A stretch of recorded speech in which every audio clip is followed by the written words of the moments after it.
the IFP is not an organization outside the Oppenheimers. It was formed by them. Who in his rightful mind will give Hlabisa 20 million? Because he can't even speak to that 20 million himself.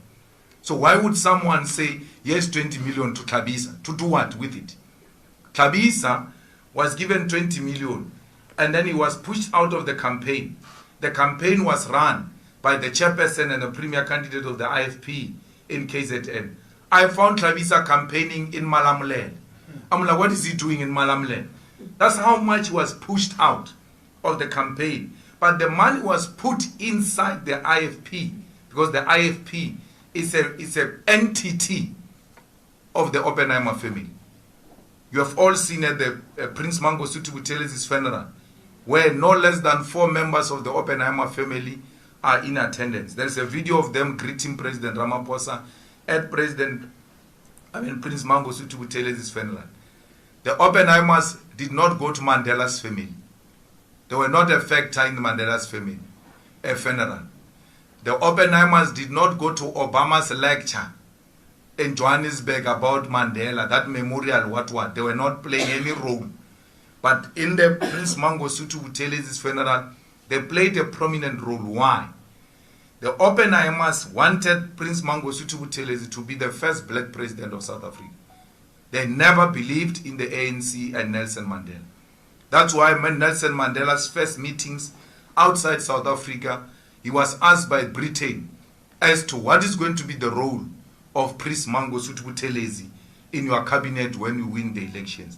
So Prince Mangosuthu Buthelezi and the IFP have always been the project of the Oppenheimer family. The DA, it goes without saying. They control it. Now, they've got hold on the president of the ANC. And the situation demands that they must all come together. The DA complained and supported the impeachment of the president. The DA complained about Paul Mashatile. The DA complained about all the corrupt people. All of a sudden, they've got nothing to say about those people. That is an indication that someone came to take out the brain and said, we're moving this direction and we don't want to be questioned. Why would all of a sudden the DA see holy and good leadership in the ANC when they've not throughout the years? Is because when the numbers put together, the Oppenheimers see that they will still continue to be in charge. So the ANC played with an opportunity to isolate imperialist forces and the white monopoly capital in South Africa. This was an opportune moment for progressive political formations to come together. The president says to me, we cannot form the GNU without a DA because we want a non-racial GNU.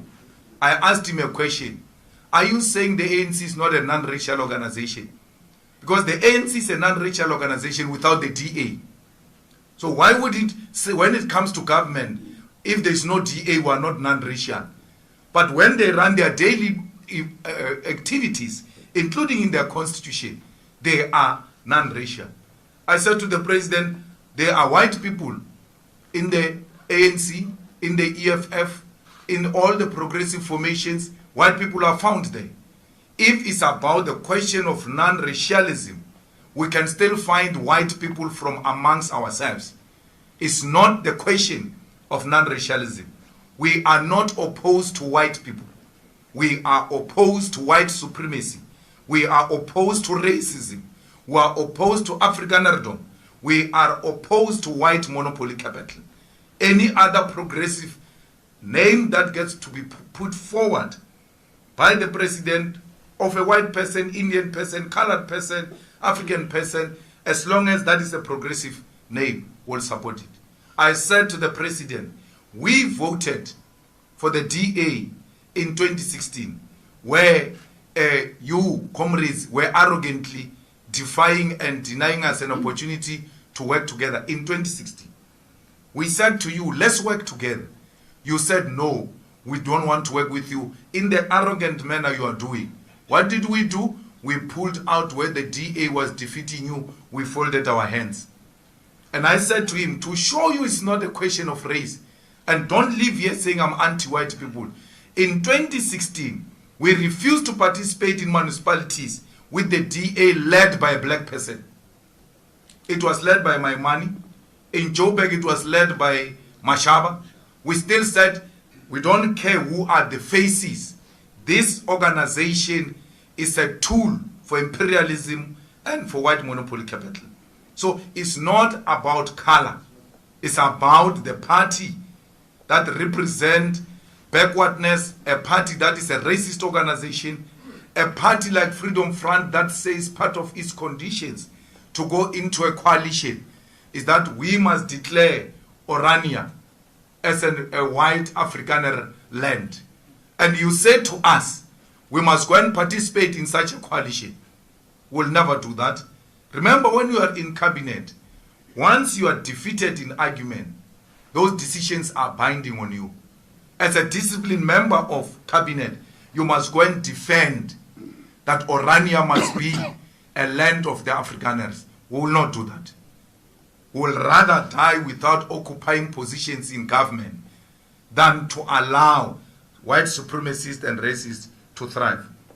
Fighters, inclusive government should not mean a compromise on the principle. We are for inclusive government. That's why we said we are the first political party to say to the ANC, we will work with you.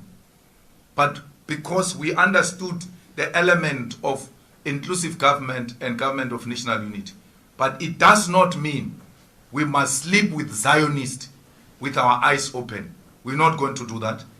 We said to the people of Palestine, we said to the Muslim communities everywhere in South Africa, the vote and the victory of the EFF is a victory of the people of Palestine.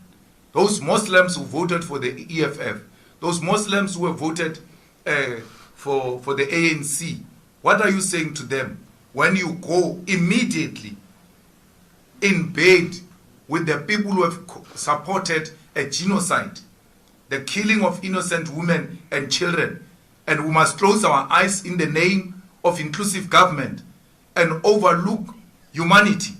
We will not do that as the EFF. President Ramaphosa has always been a project of these people. From school, he went straight to work for Urban Foundation, to work for the Oppenheimers. President Ramaphosa formed NUM. He has never been a mine worker. He has never been underground.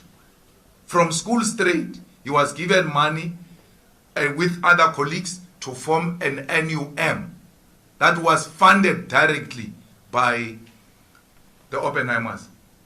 How does NUM, which had a policy conference over the weekend, sing a song, Sebenza kanzima, we're not being paid money, we're paid peanuts, and then one of the people who joins them in singing that song is Pravin Gordhan. They even get addressed by Pravin Gordhan, who's in cahoots with these mines that are exploiting the mine workers. That's a huge contradiction. It can clearly indicate to you that these people do not mean anything they are saying. So this is the end of the ANC. It is not of our own making. The ANC is not dying because the EFF is growing. The ANC is dying a natural death. With or without Zuma, the projections were the way they are now.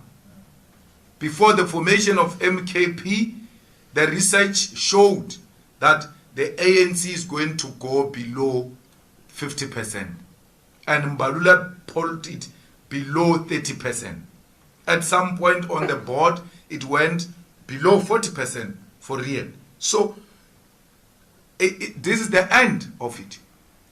Because you cannot say you want to change the property relations and you engage in the struggle for land, and then you go into cahoots with the people who are actually opposed to that struggle for the land. So South Africans, there is a story being peddled that we are flip-floppers because in 2016 we worked with DA and today we say we can't work with DA.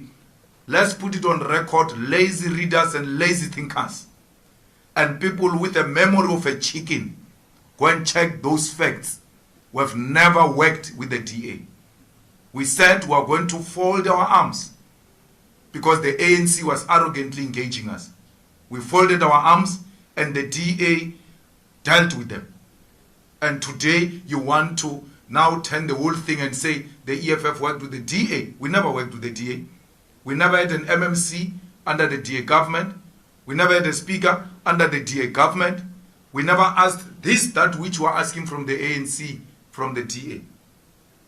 This is an opportunity for progressive forces to align. When we say progressive forces, the people say you are saying black parties. There are no black parties. We are not a black party. We are a progressive force of the left. We are saying the progressive forces must align. I told the president very clearly that maybe sometimes this thing rings nicely in your ear when the DA says we'll work only with the ANC of Ramaphosa. It's not true. The ANC of Ramaphosa lost in Tshwane, in Joburg, in Tekwini, in Ikuruleni, and PE. Why didn't the DA offer the president what he is offering them now? Why didn't the DA say there is no outright winner? Come ANC of Ramaphosa, let's work together in Tshwane. If this situation we're in now was the DA in this situation with 40% and Freedom Front with 11% and ACDP with 5%, we're not going to be talking these things we're talking. They would have united and isolated all the progressive forces. And I'm not speculating. I'm telling you facts. Go and check in Tshwane, where the DA has got no outright majority. Did it invite the ANC of Ramaphosa because they can only work with the ANC of Ramaphosa? The ANC is under Ramaphosa now, in Tshwane, in Joburg, in Ikuruleni. Why is the DA not inviting him? It is because Ramaphosa suffers from inferiority. He cannot work without white supervision. To invite the DA is to invite supervisors. It's not to invite progressive white people to come and join hands with us to rebuild South Africa. So we reject this government with everything it deserves, for as long as it puts in white supremacists, it puts in Afrikanerdom, it puts in colonialism and imperialism, will not be part of the neo-colonial government. Comrades and everybody else who seek to persuade us otherwise, we are making a plea, leave us alone. If this is our natural death, let us die with our boots on.